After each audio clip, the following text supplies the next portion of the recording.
What is going on out there with all this erectile dysfunction and why are so many men suffering? One of the biggest reasons, before we talk about magnesium, which is an internal thing, is the external thing, meaning the environment we're in. There's a lot of harm being done.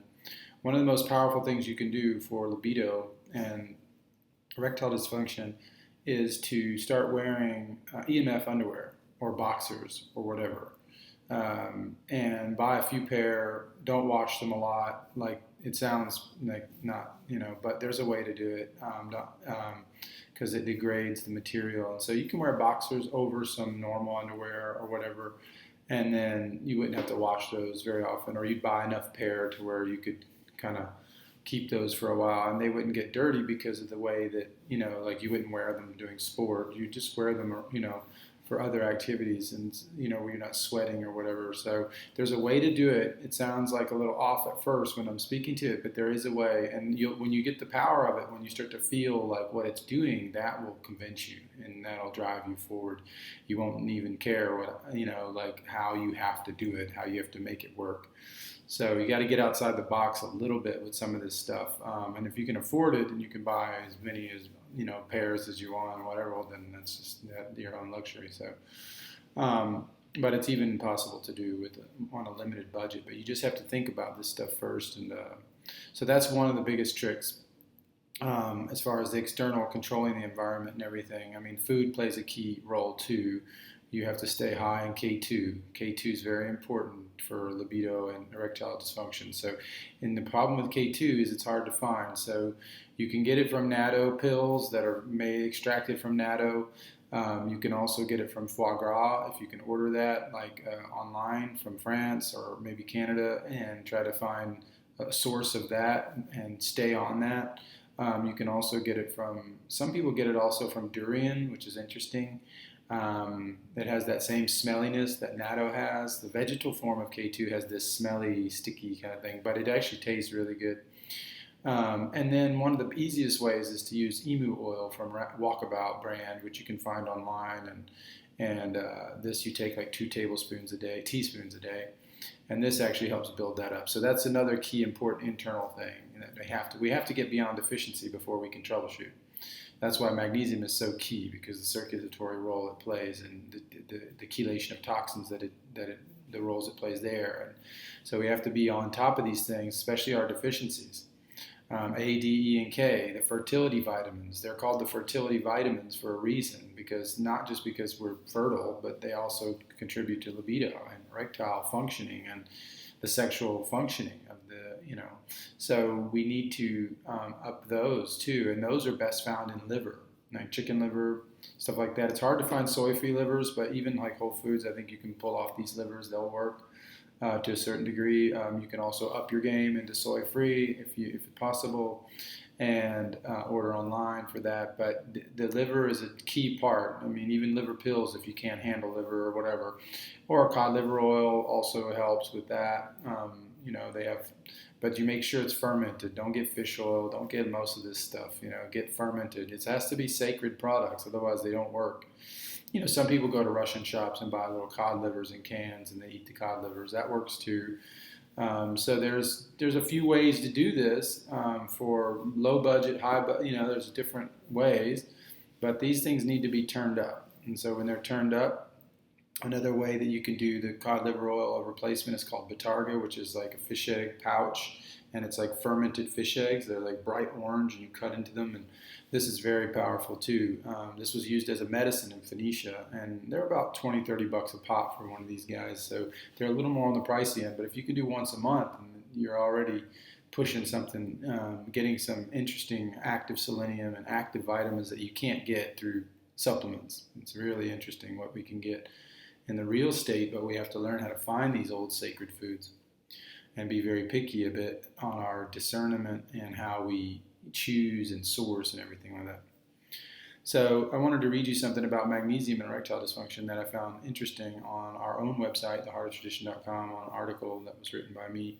I'm a naturopath and have been studying all sorts of different esoteric nutrition and deeper levels of how to get deeper and deeper into what was given to us by posterity and the foods that we had, instead of trying to find, there's something, the milk's bad, the wheat's bad, and it's like, no, we have to find the right milk, the right wheat, and we have to let nature work on that a little bit. So we have to find the right combinations to where we can maintain ourselves in the future and not just move away from things.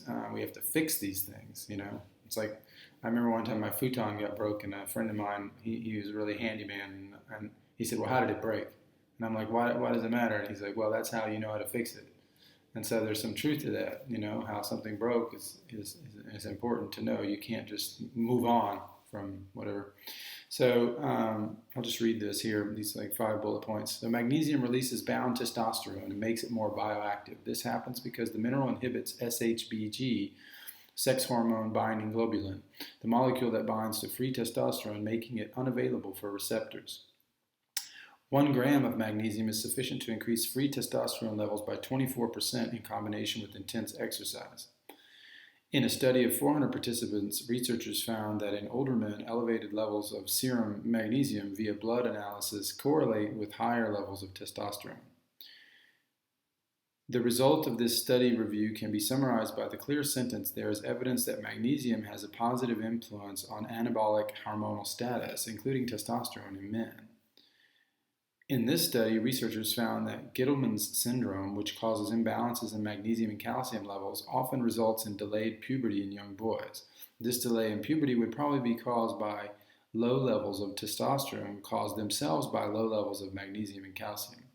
So these are all sourced as well. The sources are online, so if you want to find them, go to theheartoftradition.com and click on the male. There's like male, female, like different benefits or whatever. Click on the male side and you'll see this. I mean, it works for women as well, of course, but I'm just kind of trying to, put that there. There's a lot of double, in both of those sports for women, sports for men, stuff like that. But so yeah, and then its role in detoxification is very important because the detoxification is what's going to keep the system functioning smooth and the right circulation and the blood is the key to everything as far as disease is concerned, and how thick it is, thin, sweet, and finding that right balance, mineral balance and everything. This is what's going to create the right system. So a highly nutritive and fast and dynamic system. So the synthesis, magnesium is required for the synthesis of primordial antioxidant glutathione, the great detoxifier of the organism, transporting a number of nutrients through the membrane into the cells. Magnesium is required for improving insulin secretion and to help transport it into the cells, to eliminate damage to DNA generated by environmental mutagens and toxins as active transport of calcium and potassium ions through cell membranes, stimulate the potassium-sodium pump on the cell wall, triggering the cellular cleaning process. This is huge. It just sounds like a little blip on the screen, but it's a big deal. The cellular level detoxification that magnesium, especially magnesium chloride, unlike magnesium sulfate, which seems to surround itself on the exterior, extracellular detoxification, like Epsom salt and stuff like that. Okay, so that, in a larger sense, you could say Epsom salt detoxifies the bath when you're in the bath, but it's at a surface level detox. This is actually trying to get into the body. Transdermal magnesium, for example, which is what we sell in the glass bottles, and only from the Zechstein, true Zechstein. There's ancient, and there's all sorts of fake brands out there that are using uncertified or self-certified claims and pretending to be from Zechstein because it's not a legal term, so you can pretend that you come from there and there's no consequences. So you have to find the Zechstein Inside logo. There's only one place in Holland, Vindam is the name of the city. No one will ever tell you the name of the city that these things come from because most of them come from Asia and then they're remarketed to look like they're not. And then you can have this whole range of products and you can sell them. But the real problem is they have been solvent extracted and chemically treated. So the chemical treatment to remove certain things out of the potassium mining industry that has magnesium as a derivative, they call that upgrading. So they upgrade the magnesium, but now it's been denatured, it's sterile, and so it doesn't have the same capacity at the cellular level to detoxify modern toxins, including endocrine disruptors, acid residues that cause aging, the sodium-potassium pump as well, magnesium-potassium pump, which is part of that, like how we move when we have cramps, how that toxin gets out of the muscles, the cramp, that's what we're feeling. So the magnesium chelates this and brings it out through the sweat glands. So the chelation power with aluminum and other heavy metals is more important when it hasn't been solvent extracted because it's There's nothing surrounding the molecule, and also the fact that but it hasn't been sterilized to not surround it, right? So it's naturally in its natural state. It's not been like, they do that because there's solvents. They use solvents because there's heavy metals and potassium and different things that are stuck to the magnesium, and they need to get rid of that. So they can use really base, cheap chalk and turn it into magnesium, so to speak. And so when you have a natural state stone called bischofite, which is transparent, and found in nature as that, then you have this solid magnesium chloride molecule ready to go, and so that's what we have, and it's it's a game changer at the molecular level, and it's the biggest deficiency in the world, so important for circulation at a deeper level. It's a molecular game changer. And so to continue, it also protects the brain and heart from the toxic effects of chemicals, protects the cells from aluminum, mercury, lead, cadmium, beryllium, and nickel. Hello, smog. Hello, all the things in the air. Hello, pretty much, I'm not saying these are all the ingredients of a catalytic converter, but there's a few of those in there from the catalytic converter, which is on every car, pushing all that out into the, if you know how a catalytic converter is high pressure and it's high heat, and it's like a smash moment like that, and that brings that stuff out. And so catalytic converters can be found not just on cars, on incinerators and intakes and power company outputs, exhaust. And so you have like all these areas that you can put these catalytic converters, these aluminum. Anyway, so we have a lot of this stuff in the air. We got to clean it out. The detoxification and chelation of heavy metals and the elimination of toxic ammonia from the body.